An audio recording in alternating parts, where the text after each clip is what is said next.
Alors si certains vous disent que prolonger Neymar est une totale hérésie au vu des blessures du Brésilien et au vu du salaire, on parle de 3 millions par mois, moi je pense tout le contraire. Je pense que le PSG doit absolument prolonger Neymar et je vais vous expliquer pourquoi. La vidéo est sponsorisée par OneFootball, vous en avez l'habitude, c'est l'application numéro 1 sur le foot.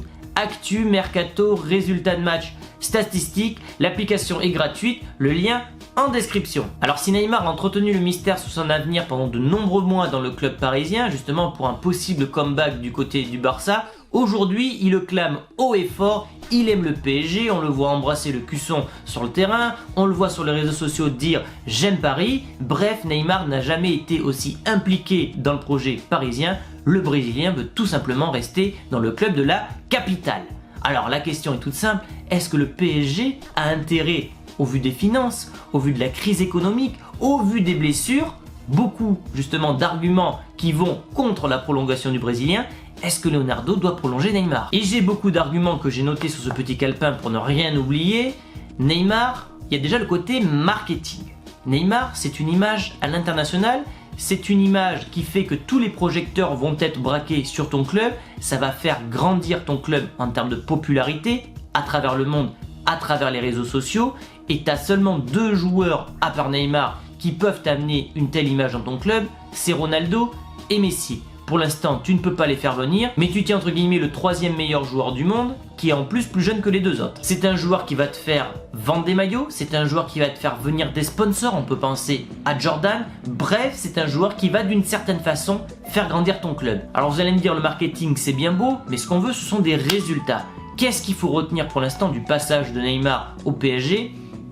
On va tous retenir le Final 8 et cette finale perdue contre le Bayern Munich. Alors, dans cette finale, le Brésilien n'a pas été bon, mais ça a sans doute été le meilleur joueur pendant cette espèce de mini-tournoi où il a porté à lui tout seul les couleurs du club parisien. Là où Mbappé était totalement absent, Neymar n'a jamais été aussi fort avec le PSG. Puisque oui, on peut le dire, Neymar c'est quand même la star numéro 1 du PSG, c'est le playmaker de ce club, c'est un joueur qui peut jouer à plusieurs postes, ailier gauche, numéro 10, faux 9, et c'est un joueur qui finalement, à chaque fois que tu le mets sur le terrain et qu'il est en bonne condition physique, va faire la différence. Neymar est un profil atypique, il y en a très peu sur le marché comme lui, il a 29 ans, mais j'estime quand même que le Brésilien peut encore jouer avec ce niveau-là jusqu'à ses 33 ans, ce qui fait un contrat donc de 4 ans. Alors il n'aura peut-être pas la longévité d'un Cristiano Ronaldo ou d'un Zlatan étant donné son train de vie, mais je pense qu'il a encore au moins 3 voire 4 bonnes années sous la semelle. T'as le côté contractuel.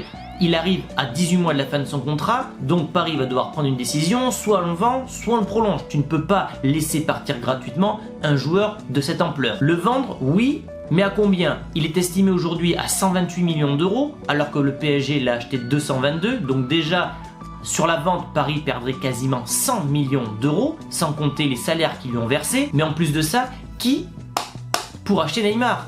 Les clubs anglais ne voudra pas, le Brésilien ne voudra pas aller dans ce championnat-là, la Juve ne pourra pas acheter Neymar, ils sont dans le rouge, le Barça ne peut pas le faire revenir et le Real non plus. Donc finalement, le PSG n'aura pas beaucoup d'acquéreurs concernant Neymar. En plus de ça, il y a le cas Mbappé. Mbappé est dans le même cas de figure que le Brésilien, 18 mois de la fin de son contrat, mais ce dernier, contrairement au Brésilien, entretient le mystère sur son avenir, puisque lui voudrait secrètement rejoindre le Real Madrid. Et d'un point de vue image, le PSG ne pourrait pas perdre Neymar et Mbappé dans un seul et même mercato. Tu aurais tout ton projet qui tomberait à l'eau. Et puis en termes d'image, ça serait quand même catastrophique que le PSG perde ses 2 têtes de gondole lors du même mercato. Je vous l'ai dit, il y a le côté marketing, il y a le côté playmaker, il y a le côté profil atypique que finalement tu ne retrouveras peut-être pas sur le marché, parce que oui, admettons, tu vends Neymar 130, 140 millions d'euros, qui pour le remplacer? Qui aurait le profil de Neymar pour t'amener autant de projecteurs sur ton club, autant d'efficacité en termes de statistiques?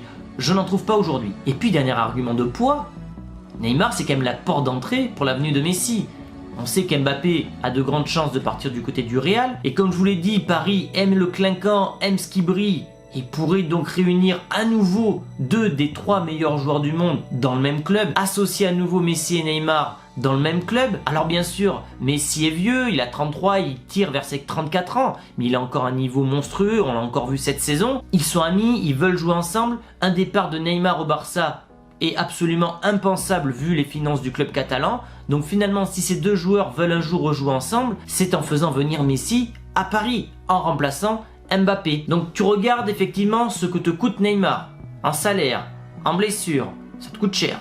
Mais à côté de ça, tout ce qui t'apporte en termes de visibilité, en termes de niveau de jeu, en termes de dispositif tactique, puisque le Brésilien peut jouer à différents postes, et en plus de ça, il peut aider à la venue de Messi.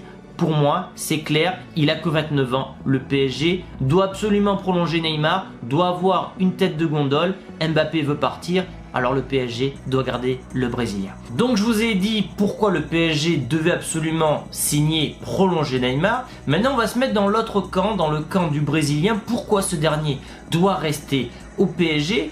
Donc déjà le premier argument c'est que personne ne peut s'offrir Neymar, et ça je pense qu'il a bien compris. Lui je pense qu'à un moment il aurait rêvé de retourner en Espagne, soit au Barça, soit au Real, plus au Barça pour retrouver ses amis Suarez et Messi à l'époque.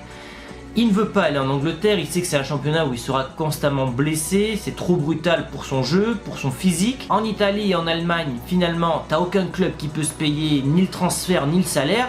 Donc il est bien content de rester au PSG, un club qui lui offre des titres, un club qui le paye très cher, un club dont il est la tête de gondole, un club avec lequel il peut gagner la Ligue des Champions puisqu'il est allé en finale avec le club l'an passé et il sait bien qu'en cas de victoire finale en Ligue des Champions, il aura le Ballon d'Or, mais surtout, il aura offert la première Ligue des Champions de l'histoire du PSG.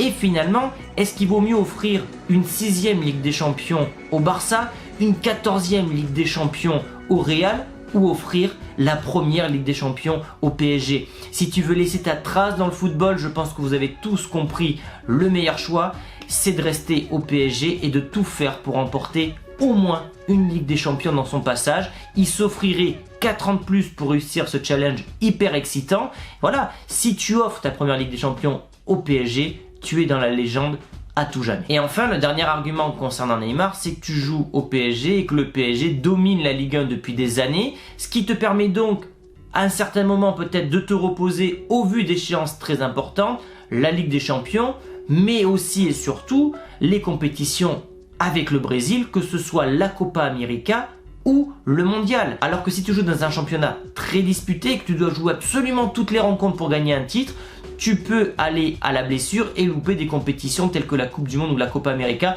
Au PSG, je pense que tu as suffisamment de marge pour te reposer quelques matchs. Les amis, donnez-moi votre avis sur le cas Neymar. Je sais que c'est un cas qui divise énormément. Il y a deux camps. Il y a les camps anti-Neymar et les pro-Neymar. Moi, je fais partie des pro-Neymar pour le PSG. Donc, n'hésitez pas à lâcher un maximum de pouces bleus, à me donner votre avis dans les commentaires. On s'abonne si ce n'est pas encore fait. Et je vous dis à très vite pour une nouvelle vidéo sur le Real. Je vous tease la miniature. Ça sera sur Milinkovic Savic. Ciao les amis.